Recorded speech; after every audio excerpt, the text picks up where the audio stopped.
Hello friends, मेरा नाम सोनिया भारद्वाज है। मैं एचआर प्रोफेशनल हूँ और मेरे को एचआर के फील्ड में काम करने के लिए मेरे पास एडिकेट क्वालिफिकेशन और अनुभव है और मैंने करीब 12 सालों तक लेदरवेयर, ऑटोमोबाइल सेक्टर और टेक्सटाइल इंडस्ट्री में काम किया है। एज ए एचआर और कंप्लायंस मैनेजर मेरा वर्क रहा है।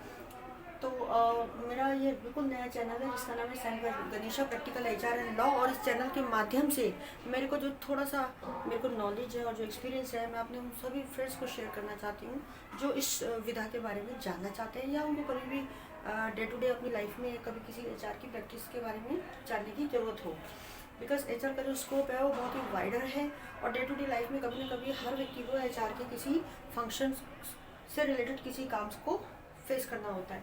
तो आइए आज इसी श्रृंखला में बात करते हैं एचआर मैनेजर के कार्य और जिम्मेदारियां। देखिए, किसी भी कंपनी में एचआर डिपार्टमेंट एक की डिपार्टमेंट होता है और उसका जो एक सामान्यतः ऑर्गेनाइजेशनल स्ट्रक्चर होता है तो वो एचआर मैनेजर के नीचे डाउन में जो काम करते हैं वो असिस्टेंट एचआर मैनेजर, उनके नीचे जो डाउन में काम करते हैं वो एचआर एग्जीक्यूटिव और उनके नीचे जो डाउन में काम करते हैं वो एचआर ट्रेनी या टाइम ऑफिसर होता है। ठीक है। तो एचआर मैनेजर की बहुत ही इंपॉर्टेंट रोल होते हैं। और चूँकि देखिए, अगर हम किसी भी कंपनी या फैक्ट्री या ऑर्गेनाइजेशन की बात करते हैं तो हर ऑर्गेनाइजेशन का एक ऑब्जेक्टिव होता है, एक उद्देश्य होता है जिसको उसको पाना होता है। तो उसके पास जो भी एसेट्स होती हैं, चाहे वो मशीन हो, मनी हो, मार्केट हो, आईटी हो, तो उन सब को एग्जीक्यूट करने के लिए जो है वो ह्यूमन रिसोर्स होता है। तो एक्टिव बॉडी कौन सी है, एक्टिव एम कौन सा है, दैट इज द मैन।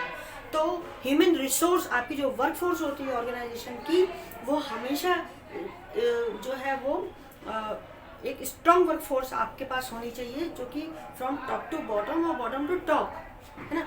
और उस वर्कफोर्स को रिटेन करना, उनसे बेस्ट काम लेना, साथ ही साथ उनकी जो आवश्यकताएं हैं, जैसे कोई भी व्यक्ति आता है कंपनी में तो उसको अटेंडेंस मार्क करके उसकी तनख्वाह बनाना, ये की एक रिस्पॉन्सिबिलिटी होती है।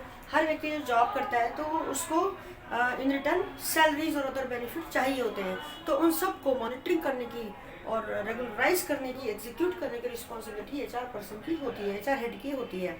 तो हम आइए बात करते हैं एचआर मैनेजर के कार्य के बारे में। सबसे पहले होती है प्लानिंग और भर्ती करना, मैन पावर प्लानिंग। देखिए, सबसे पहले जिम्मेदारी होती है एचआर मैनेजर की कि कोई नया प्रोजेक्ट आता है, नया ऑर्डर आता है या सामान्यतः कभी भी, तो संबंधित एचओडीज के साथ एक मैन पावर प्लानिंग की जाती है कि भाई इस काम के लिए इतने लोगों की ज़रूरत है, इतनी तनख्वाह होनी चाहिए, ये स्किल होना चाहिए, मेल फीमेल होनी चाहिए, इतना एक्सपीरियंस होनी चाहिए, इतनी क्वालिफिकेशन होनी चाहिए। फिर हम उसको प्रपोजल को साइन कराते हैं साइनिंग अथॉरिटी से। अप्रूवल के बाद फिर हम लोग एचआर डिपार्टमेंट क्या करता है, एचआर हेड भर्ती की प्रक्रिया स्टार्ट होती है। उसमें विज्ञापन देना, बायोडाटास कराना या प्लेसमेंट एजेंसी से बात करना या जॉब साइट के माध्यम से हम लोग ये इस वर्क को एग्जीक्यूट करते हैं। फिर रिक्रूटमेंट को, फिर बायोडाटास को स्क्रीन करना, उनकी इंटरव्यूज़ कंडक्ट करवाना, फिर भर्ती करना और फिर सिलेक्शन की प्रोसेस होती है। जब ज्वाइन करने के लिए आता है कैंडिडेट तो उसको डॉक्यूमेंटेशन कराना प्लस इंडक्शन कराना, ये सारी जिम्मेदारी एचआर मैनेजर की है। उसके बाद आती है हाजिरी, छुट्टी, वेतन व ओवर टाइम।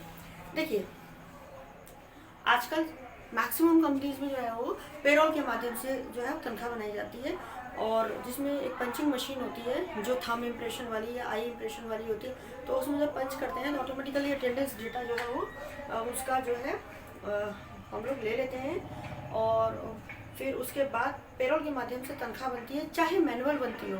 उसमें अटेंडेंस, सैलरी, अटेंडेंस, छुट्टी, तनख्वाह, ओवर टाइम, ये सारी जिम्मेदारी ह्यूमन रिसोर्स मैनेजर की होती है। वो अपनी टीम के माध्यम से ये काम कराते हैं। फिर आता है आपका ईएसआई, पीएफ, बोनस, ग्रेच्युटी। देखिए, सैलरी के साथ साथ कुछ अदर बेनिफिट्स भी जो है वो एम्प्लॉयर को देने होते हैं जो लेबर लॉ के हिसाब से, सर्टेन लॉ के हिसाब से देने पड़ते हैं, जैसे पीएफ, ईएसआई, बोनस, ग्रेच्युटी। तो ये सब देने की जिम्मेदारी जो होती है वो एचआर मैनेजर की होती है। फिर होता है स्टैट्यूटरी कंप्लायंस। देखिए, किसी भी कंपनी में जो होता है कुछ सर्टेन लेबर लॉस जो है वो एप्लीकेबल होते हैं, सॉरी, उनको इम्प्लीमेंट कराना, है ना, वो सारी जिम्मेदारी एचआर मैनेजर की होती है। जैसे for example factory act, standing order act, payment of gratuity act, PF act, ESI act, bonus act, तो ये सारी जिम्मेदारी, ID act, industrial dispute act, तो ये सब जो संबंधित लॉ होते हैं उनको इम्प्लीमेंटेशन कराने की रिस्पॉन्सिबिलिटी एचआर मैनेजर की होती है। स्टेटरी कंप्लायंस में क्या होता है, जितने भी एक्ट एप्लीकेबल होते हैं टाइम टू टाइम उनकी रिटर्न्स भी जाती हैं। फॉर एग्जांपल ईएसआई की रिटर्न साल में 2 बार जाती है, समय से ईएसआई का चालान जमा करवाना, और शेयर एम्प्लॉयर का, फिर उसकी रिटर्न 2 बार हाफ ईयरली जमा करना, और ये सारी जिम्मेदारी किसकी होती है, एचआर मैनेजर की। फिर आता है कॉन्ट्रैक्ट लेबर मैनेजमेंट। देखिए कभी कभी अस्थायी काम या हज़ार्ड वर्क के हिसाब से ऑर्गेनाइजेशन को, कंपनीज को जो है वो आउटसोर्सिंग करनी पड़ती है, ठेकेदार के वर्कर्स रखने पड़ते हैं पर्टिकुलर टाइम के लिए, है ना, उस काम को करने के लिए। तो वो कॉन्ट्रैक्ट लेबर एक्ट के हिसाब से रखे जाते हैं, और जिनकी कंप्लायंस करने की जिम्मेदारी टोटल एचआर की होती है, प्लस उनकी अटेंडेंस, उनकी तनख्वाह, उनका ओवर टाइम, उनको जो भी बेनिफिट देने होते हैं वो सारी जिम्मेदारी प्रिंसिपल एम्प्लॉयर होती है। प्रिंसिपल की एम्प्लॉयर के बिहाफ पे ये सारे काम एचआर मैनेजर करवाता है अपनी टीम के माध्यम से, ठीक है। फिर training, performance appraisal. Contract labour में जो है उसका कॉन्ट्रैक्टर का लाइसेंस, कंपनी का, है ना, फिर एग्रीमेंट तैयार करना, उसके बाद उनकी रिटर्न्स वगैरह जमा करना, ये सारी जिम्मेदारी जो होती है उनका पीएफ ईएसआई वो होती है एचआर डिपार्टमेंट। फिर आता है ट्रेनिंग, परफॉर्मेंस अप्रेजल, है ना। अब तक तो हमने जो यहाँ तक बात की वो की एक तरह से पर्सनल की। अब हम इसका एक डेवलप्ड जो एक वो है विधा है, वह ह्यूमन रिसोर्स डेवलपमेंट। तो उसमें एक इम्पॉर्टेंट काम आता है ट्रेनिंग। देखिए हमारे यहाँ किस एम्प्लॉय आता है तो हम उसको तरह तरह की ट्रेनिंग देते हैं। सपोज मेरी कंपनी में अगर ऐसे 1000 प्रिंसिपल एप्लीकेबल है तो मेरे को उसकी ट्रेनिंग देनी पड़ेगी।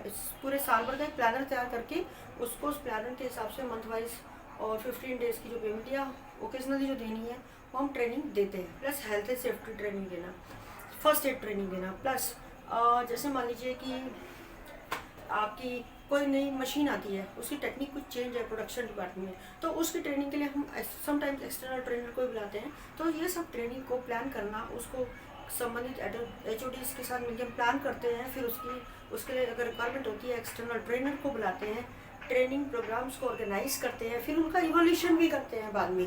तो ये सारी रिस्पॉन्सिबिलिटी एचआर मैनेजर की होती है। Next come to compliance of एसिड 1000-2014 बायर कंप्लायंस एक्सेट्रा। सपोज कीजिए ये एक बहुत बड़ी जिम्मेदारी है एचआर मैनेजर की होती है कि इसमें बहुत डॉक्यूमेंटेशन की जरूरत होती है, ट्रेनिंग की जरूरत होती है। देखिए जब मेरे यहाँ कोई कंप्लायंस होता है, सपोज ऐसे 1000-2014 है तो उसका बोर्ड मेरे को डिस्प्ले करना है, फिर हम उसकी ट्रेनिंग देंगे एम्प्लॉयज़ को, उसके बारे में बताएंगे। कोई नई भर्ती वाला आता है तो जब हम उसकी पर्सनल फाइल बनाते हैं तो हम इसके बारे में बताएंगे, जी कंपनी में ये प्रिंसिपल लगता है, आपको ये नियमों का पालन करना है, ठीक है। प्लस इसके ये बेनिफिट्स हैं, हम ये भी बताएंगे उसको। और फिर अगर हमारे यहाँ कोई बायर है ना, ऐसे प्रिंसिपल क्या होता है, जैसे मैंने कुछ बताया नो चाइल्ड लेबर, है ना, नो फोर्स लेबर, तो उसको हम इम्प्लीमेंट कराते हैं। फिर बायर कंप्लायंस, अब देखिए कुछ इंडस्ट्रीज या ABC सेक्टर होता है तो कुछ बायर का कंप्लायंस होता है। तो बायर ऑर्डर तभी देता है जब हम उसके कोड ऑफ कंडक्ट के हिसाब से अपने यहाँ उसके कोड ऑफ कंडक्ट को क्या करते हैं, इम्प्लीमेंट करवाते हैं। फिर उसका रिकॉर्ड हम मेंटेन करते हैं, फिर हम ऑडिट करवाते हैं। जब ऑडिट क्लियर होता है उसमें कुछ एनसीज आती हैं, फिर उस एनसीज को हम क्लियर करते हैं, तभी जो है कंपनी को ऑर्डर मिलता है। तो इस कंप्लायंस को करवा के रिकॉर्ड की भी करवाने की जिम्मेदारी और ट्रेनिंग देने की किसकी होती है, एचआर की। फिर अब आते हैं लाइसेंसिंग की तरफ। देखिए जब हमारी कंपनी में, फैक्ट्री में सर्टेन लेबर लॉज या एचआर से रिलेटेड जो भी लेबर लॉज है वो एप्लीकेबल हैं, तो उसके हिसाब से क्या होता है, संबंधित डिपार्टमेंट से लाइसेंसिंग करनी होती है, ठीक है, मतलब उनसे कोऑर्डिनेशन करना होता है। तो वो सारी जिम्मेदारी किसकी होती है, एचआर मैनेजर की होती है। फिर है IR इशू, ये एक बहुत बड़ी जिम्मेदारी एचआर मैनेजर की है, क्योंकि जब हम ह्यूमन रिसोर्स को डील करते हैं तो हम कई सारे दिमाग, ब्रेन मैनेजमेंट मशीन, उस पर फीलिंग्स हैं, ब्रेन है, तो हम उसको जब हैंडल करते हैं तो छोटे छोटे ग्रीवांस भी हो जाते हैं। अगर टाइमली कंट्रोल नहीं किए जाते तो बड़े ग्रीवांस बन जाते हैं। तो कंपनी की जो एचआर पॉलिसी है और लेबर लॉ है उसके हिसाब से ग्रीवांस रिड्रेसल सिस्टम को फॉलो करते हुए ग्रीवांसेस को कंट्रोल करने की जिम्मेदारी वो एचआर मैनेजर की होती है। लास्ट में आता है ओवरऑल एचआर फंक्शन। सबसे पहले तो कंपनी के जो है सर्टेन लेबर लॉज, फिर आती है आपकी, अगर आपके यहाँ कोई प्रिंसिपल लगता है ऐसे 1000-2014 या ISO के बहुत सारे प्रिंसिपल्स हैं, या फिर बायर कंप्लायंस है, तो उसके कोड ऑफ कंडक्ट को, उन प्रिंसिपल्स को फॉलो कराना और टाइम टू टाइम उसकी ट्रेनिंग वगैरह करवाना और उसका रिकॉर्ड रखना। थर्ड आता है आपका कंपनी की एचआर पॉलिसी। यस, कंपनी की अपनी भी एचआर पॉलिसीज होती हैं वो day to day HR activity को रेगुलेट करने के लिए होती है ना। पॉलिसीज मतलब कुछ प्रोसीजर्स होते हैं, पॉलिसीज एंड प्रोसीजर्स। तो पॉलिसीज होती हैं, उसके साथ साथ कुछ फॉर्मेट होते हैं। मान लीजिए मेरे यहाँ भर्ती के लिए अगर कैंडिडेट आ रहा है, इंटरव्यू के लिए आ रहा है, तो उसका इंटरव्यू एवोल्यूशन फॉर्म है, वो मेरी एचआर पॉलिसी का एक पार्ट है। मैं उसी फॉर्म के हिसाब से ये काम करूँगी। तो उस पॉलिसी को इम्प्लीमेंट कराना, वो पॉलिसी क्या होती है, attendance, leave, performance appraisal, grievance redressal, TADA policy and so on, है ना। अलग अलग कंपनी में उनकी अलग अलग एचआर पॉलिसी होती है।